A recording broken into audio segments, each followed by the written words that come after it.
And welcome to News Talk. We have Matt McKernan here from K-State Research and Extension talking about something that's going to bug everybody. Definitely pun intended. On the 4th of July, we're out and about, and so are the bugs. There are, and there's particularly 3 bugs that make us most itchy, and that's going to be mosquitoes, chiggers, and ticks.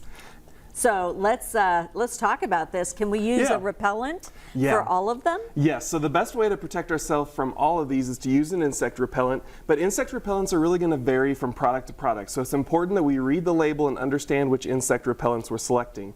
Ideally, there's going to be 2 active ingredients you're going to look for. Most insect repellents are going to contain DEET, some are going to contain picaridin.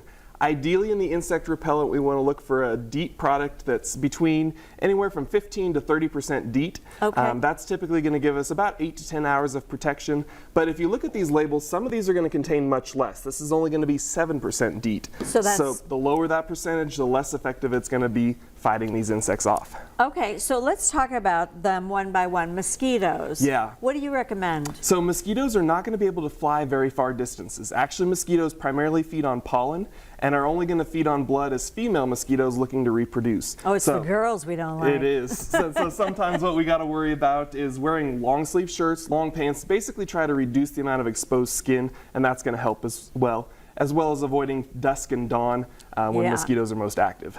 All right, and what about the ticks? Ticks are typically going to be found in areas of tall grass. They're going to use an ambush technique where they climb to the end of that blade of grass, jump off, and when you rub up against that grass. Oh, man. Yep, so wearing light colored clothing so you can see those ticks before they reach your skin is going to be helpful, as well as wearing long pants and shirts again. And you know, chiggers, they've always loved me. Yeah, they're very hard to see. You typically don't see them, but when they bite you, their saliva actually digests some of your skin, causing that extreme itchiness. So just like ticks, use insect repellents and avoid areas of tall grass. Okay, what if people want to learn more? Oh, here we go. Products that contain DEET or picaridin. You prefer DEET? Yeah, that's typically going to be most common. All right, 15 to 30%, and apply the sunscreen before you do. Now, why is that? That'll essentially help that insect repellent be more effective for longer by applying that sunscreen first with the insect repellent on top. Okay, and if anybody wants to learn more?